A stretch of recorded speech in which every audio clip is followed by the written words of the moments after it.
Mga bata, handa na ba kayong mag-aral? Ngayon naman ay Araling Panlipunan 1, unang markahan, ika-6 na linggo. Ang pagpapatuloy at pagbabago sa aking sarili. Mga kasanayang pampagkatuto. Nakapaghihinuha ng konsepto ng pagpapatuloy at pagbabago sa pamamagitan ng pagsasaayos ng mga larawan ayon sa pagkakasunod-sunod. Layunin: inaasahan na pagkatapos mong pag-aralan ang module na ito ay magagawa mong maunawaan ang konsepto ng pagpapatuloy at pagbabago sa sarili. Handa ka na ba? Balikan natin. Alin sa mga sitwasyon ang nagsasaad ng mga mahalagang pangyayari sa buhay ng isang tao mula nang siya ay isilang hanggang sa kasalukuyan? Panuto: bilugan ang markang check kung nagpapakita ng mahalagang pangyayari ang larawan, at X naman kung hindi. Unang bilang.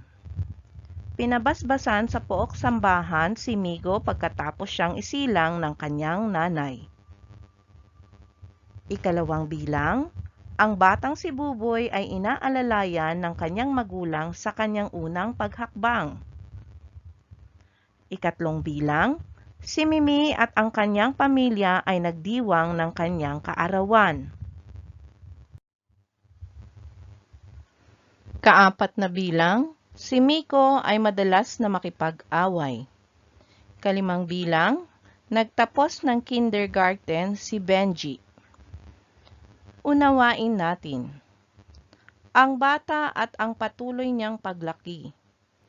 Nakita mo ba ang iyong mga larawan mula nang ikaw ay isilang hanggang sa kasalukuyan? Ano ang napansin mo sa mga ito? Ang batang tulad mo ay patuloy na nagbabago habang lumalaki.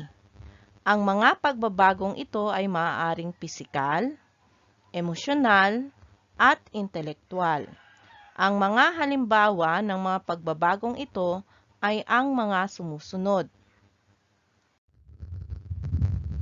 Mga aspeto ng pagbabago at mga halimbawa ng pagbabago. Ang mga aspeto ay pagbabagong pisikal at pagbabagong emosyonal. Ang mga halimbawa ng pagbabagong pisikal ay kumpletong pagtubo ng mga ngipin, nadadagdagan ang timbang habang lumalaki, at pagsikip ng mga damit. Ang mga halimbawa naman ng pagbabagong emosyonal ay kaya nang humiwalay o magpaiwan sa nanay. Nakapagpapakita na ng pagmamahal o emosyon sa kapamilya, at natutong magbigay sa kapatid o kapwa-bata. Ilapat natin.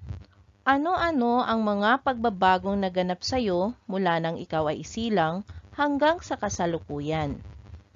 Panuto: kulayan ng pula ang puso kung ito ay naganap sa iyo habang ikaw ay lumalaki, at asul naman kung hindi. Unang bilang. Nagbago ang aking taas o tangkad. Kalawang bilang. Nagbago ang petsa ng aking kaarawan. Ikatlong bilang. Nananatili ang aking edad habang ako ay lumalaki. Kaapat na bilang. Ang aking mga damit at sapatos ay lumiit na sa akin. At ikalimang bilang naman ay, habang ako ay lumalaki, nadadagdagan din ang aking kaalaman. Suriin natin. Ngayon naman ay suriin natin ang larawan ng unti-unting paglaki at pagbabagong pisikal ni Carlo.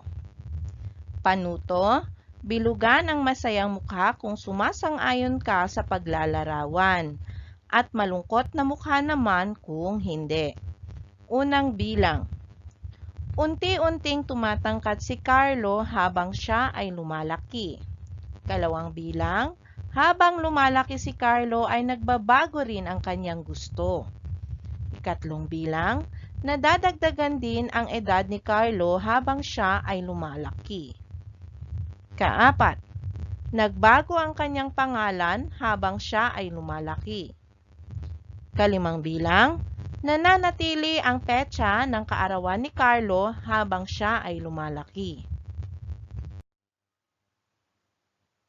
Likhain natin, paggawa ng larawang collage, ang kwento ng aking buhay. Layunin, makabuo ng isang larawang collage na nagpapakita ng pagbabago sa buhay at nagpapatuloy habang lumalaki. Gampanin, ang mag-aaral na artist ay kakalap ng 5 larawan sa lumang magazine o sariling larawan na nagpapakita ng patuloy na pagbabago sa pisikal na anyo, emosyonal o intelektual habang lumalaki. Mga manonood, ang mga kapwa mag-aaral at mga magulang. Ipapasa sa guro sa pamamagitan ng class messenger.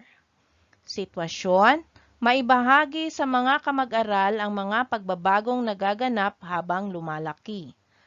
Produkto, isang malinis at malikhaing larawang collage na naglalaman ng patuloy na pagbabago habang lumalaki. Pamantayan, mamarkahan ang ginawang collage sa pamamagitan ng rubrics. Tandaan, ang larawang collage ay isang uri ng sining kung saan ang mga larawan ay pinagsasama-sama sa iisang lalagyan upang makabuo ng isang nakawiwiling sining. Sundin ang mga sumusunod na paraan sa paggawa ng larawang collage. Una, humanap ng 5 larawan sa lumang magazine na nagpapakita ng pagbabago sa buhay at nagpapatuloy habang lumalaki. Maaari ring gumamit ng sariling larawan mula noong isilang hanggang sa kasalukuyan. Gupitin at idikit ito sa short band paper. At sa tulong ng iyong magulang o tagapag-alaga, sumulat ng simpleng paglalarawan para sa nabuong larawang collage. Pikturan ang ginawa at ipasa ito sa class messenger. Maaari ring ipasa ang nagawang larawang collage sa paaralan. Mamarkahan ang iyong ginawang strip gamit ang rubrics na ito. Rubrics sa paggawa ng larawang collage.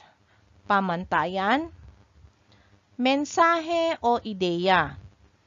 Nakapagbigay ng 5 larawan at naipakita ang mensahe o ideyang nais ipabatid, 5 puntos. 4 hanggang 3 puntos naman kapag nakapagbigay ng 3 hanggang 4 na larawan at naipakita ang mensahe o ideyang nais ipabatid. 2 hanggang 1 puntos naman kapag nakapagbigay ng 1 o 2 larawan at naipakita ang mensahe o ideyang nais ipabatid. Pagkamalikhain, 5 puntos kapag naipakita ng husto ang pagiging malikhain. 4 hanggang 3 puntos naman kapag naipakita ang pagiging malikhain. 2 hanggang 1 puntos naman kapag naipakita ng bahagya ang pagiging malikhain. Kaayusan at kalinisan ng gawa. 5 puntos kapag napakalinis at napakaayos ng gawa. 4 hanggang 3 puntos kapag malinis at maayos ang gawa. 2 hanggang 1 puntos naman kapag bahagya ng malinis at maayos ang gawa. Tayain natin. Panuto, masdan ang mga larawan sa ibaba at sagutin ang mga kasunod na tanong. Isulat ang letra ng iyong sagot sa patlang. Unang bilang, alin sa mga larawan ang nagpapakita ng unang pangyayari sa buhay ng isang tao? Ikalawa, alin sa mga larawan ang tumutukoy sa huling pangyayari sa buhay ng isang tao? Ikatlo, alin naman ang nagpapakita ng pangatlong pangyayari sa buhay ng tao? Kaapat, alin sa mga larawan ang nagpapakita ng pangalawang pangyayari sa buhay ng tao at nadadagdagan na ang kaya niyang gawin? Kalima, alin sa mga larawan ang nagpapakita ng pang-apat na pangyayari o pagbabago sa buhay ng tao?